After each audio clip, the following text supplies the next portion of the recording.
Hi everybody, welcome to the latest episode of the SCU Show. I'm your host SCU. We have made it episode number 40, episode XL, in Roman numerals for those that don't know now. Unfortunately, it's not a happy start to the show. We do have to adjust this. I don't want to, I really do not want to adjust this, but I feel like I have to. As an American citizen, I just feel like I have to address this. And so we'll address it for a very brief moment. Not going to go much into it.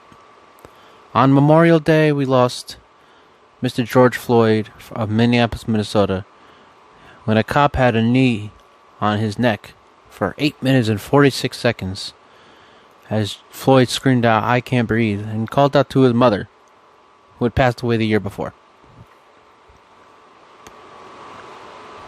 Now there's all a bunch of protests, there's looters, there's this, there's that. The world, America anyway, has gone into chaos due to this problem that we have in this world, and that appears to be racism. Racism, as I think everybody knows that racism is a big problem in America. And now we're pushing to do something about it after such a tragedy. And I want to quote Corey Taylor on this, because he says this at the end of every Slipknot concert. And I remember him saying this the one time I saw a Slipknot concert back in 2014. It's just 5 words, 9 words actually. I'm taking 5 words out of it. Take care of each other. That's it. Take care of each other. We want equality. Everybody in this world wants equality. And it doesn't matter what gender you are. If you're a man or a woman, if you're black or white, what profession you have. If you're a nurse or you work at Burger King, none of that matters. You think it makes you better than anybody else? You think that changes anything? No, we are all human beings at the end of the day, no matter your race, your gender, your profession, your age, your weight, your height. Nothing. None of that matters. Absolutely none of that matters. We are all human beings, and we all must take care of each other. And that's a big part of us becoming one. As a nation, as members of planet Earth, we must take care of each other. What that cop did, that's not taking care of each other. That's more like abusing your power. That's the way I see it. I see him that he was abusing his power. As I see it in many instances with cops nowadays, they're abusing their power, but I won't go into that. The point is that we need to come together as one planet, one nation under God. And we need to take care of each other. We need to not judge each other based on different beliefs, different ways we do things. None of that matters. The only thing that matters is that we are all in this together, just like the coronavirus. We are all in this together. Corey Taylor, appreciate the quote. In America, take care of each other. Rest in peace, George Floyd. May justice serve you and your family. Alright, that's it. I'm not trusting the Drew Brees thing because it's ridiculous. People are a bunch of crybabies, and that's the way it is. That's the way I see it. It's simple as that. Stop crying, people. You're a bunch of ridiculous people. It's like, seriously, it's ridiculous. Now let's get back to sports talk, because that's what this show is about. We talk sports on this show. We don't talk about the politics. We don't talk about the social issues on this show. It's not what we're here for. We're here to talk sports, and that's what we're going to do.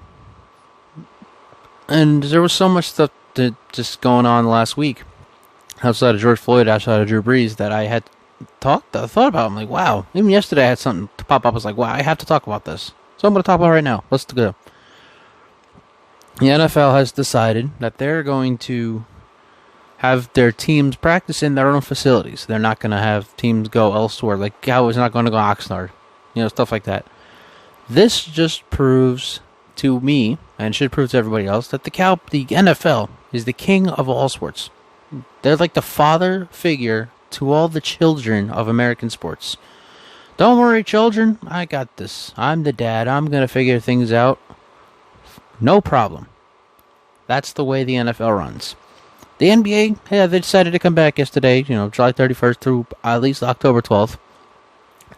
It took them how long to do it? a pretty damn long time. I'm not judging the NBA for taking too long, but I kind of am at the same time.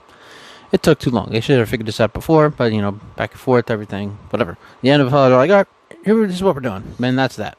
No arguments, none of that crap.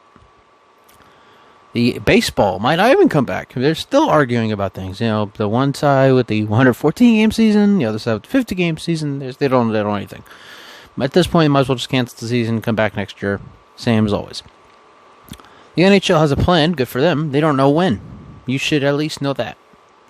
So that just, like I said, NBA took too long. Baseball might not come back because they can't agree on anything. And now you have the NHL, who has no idea when they're going to start or where. NFL, they're not worried about anything. They're the father figure. They're calm, they're cool, they're collected, and they know exactly what they're doing, just like a father would to his children. And that's why I say the NFL is the king or the father figure of all the American sports. They know what they're doing, and they're doing it right. So isn't that interesting? A little tidbit there for you. Alright, I've been meaning to talk about this for quite a while now. The Patriots and the Bucks. Everyone's talking about who's going to win the divorce. Belichick or Brady? Who's going to win the AFC East? The Bills or the Patriots? And so I looked at every team's schedule. The Bills, the Patriots, and the Bucks. To see how this all turns out. Let's start with Tampa Bay. So the Bucks start off in New Orleans. That's a loss. I don't care anything about the Drew Brees situation. Like I said, that's a loss. They go to Hills, Carolina. That's a win because the Panthers are still figuring things out. At Denver, that's a win. I thought about it right before the show. I did think maybe that could be a loss, but no, it's a win for the Bucks. Their offense is yet to be proven anything. They're at home against the Chargers. That's a loss. The Chargers are a better team. At the Bears, it's a win. The Bears are dumpster fire. Home against Green Bay. That's a win. Aaron Rodgers is going to struggle. We'll get to that later.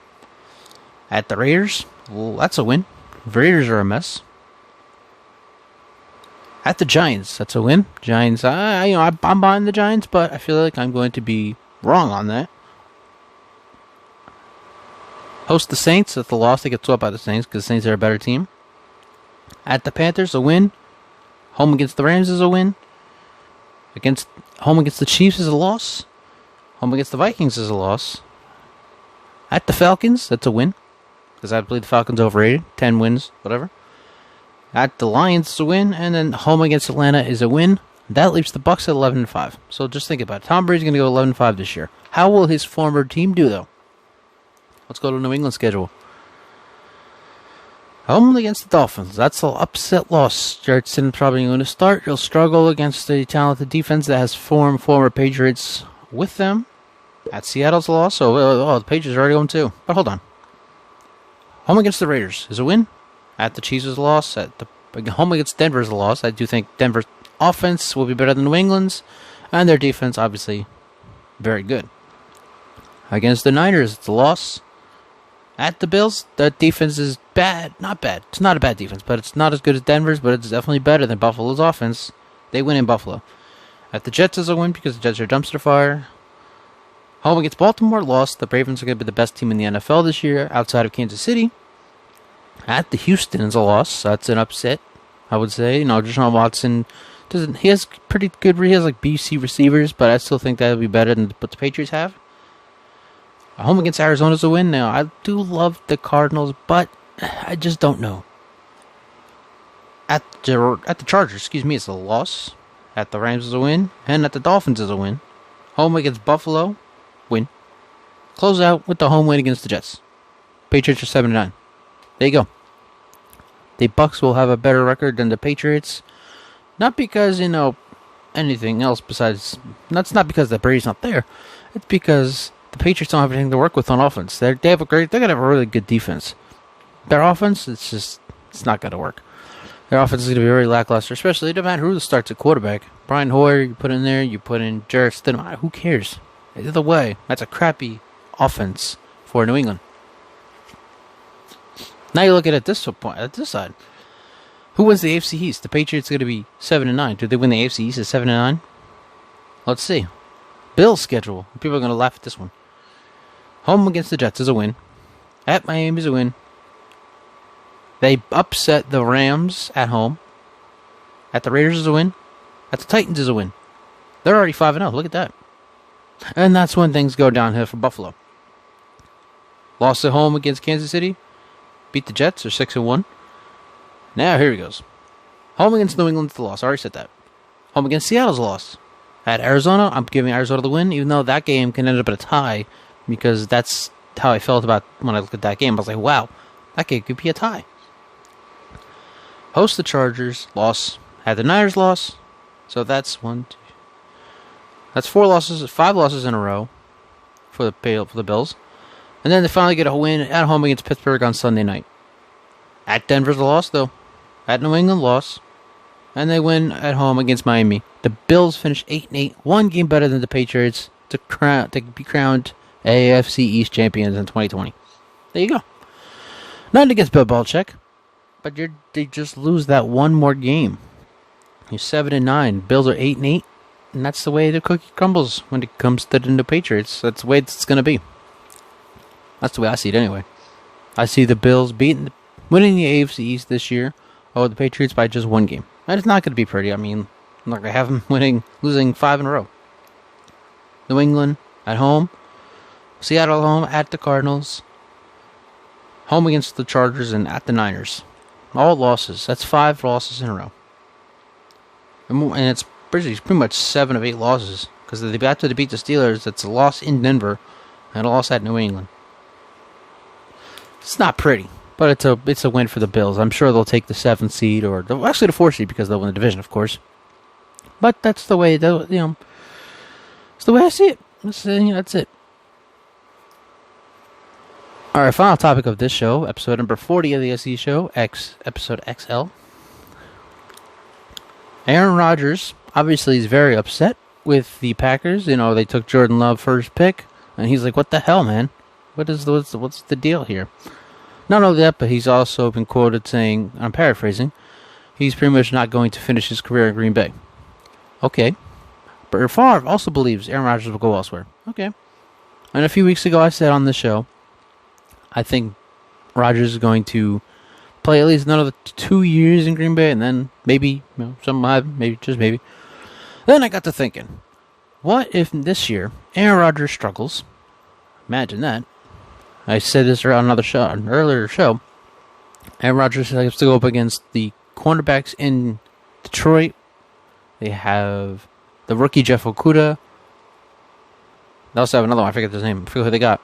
But anyway, the Vikings are rebuilding very fast, and on defense, especially on defense, they're really building really fast. And then Chicago has Eddie Jackson, and they just got another one as well. That's just in the division. Then you also have to face the Niners and the Saints defenses. You don't think Aaron Rodgers is going to be very upset? He's going to be very frustrated with the Packers franchise? I would be. I'm sure everybody would agree. Oh, you took a quarterback in the first round when I needed receivers, damn it. Yeah, they sure did, Aaron.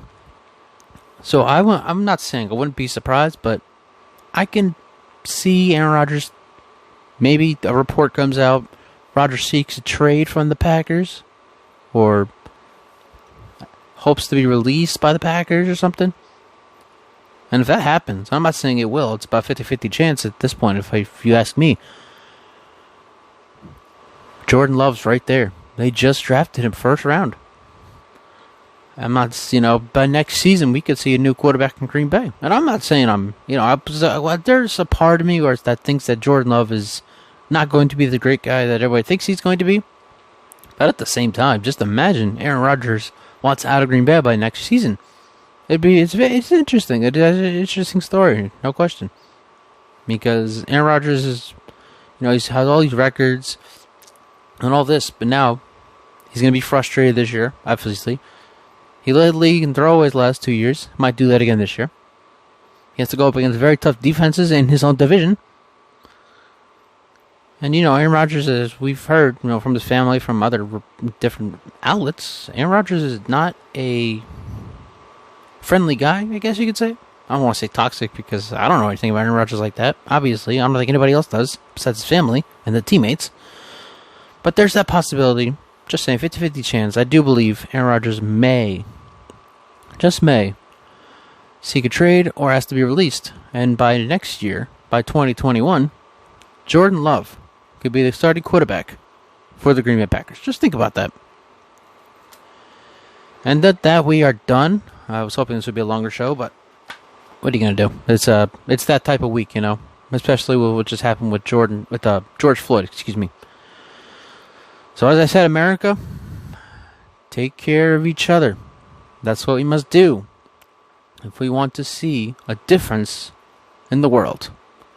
Thanks for listening. Thanks for watching. This has been a presentation of the i95sportsnetwork.com. Check us out on i95sportsnetwork.com. We're also available everywhere you can get your podcast. Anchor, Spotify, Stitcher, other places. Looking to get on iHeartRadio, but we'll get there. Alright, that's it. I'm done. I'm out. I gotta go get some stuff done. Thanks for listening. Thanks for watching. This has been episode number 40 of the SCU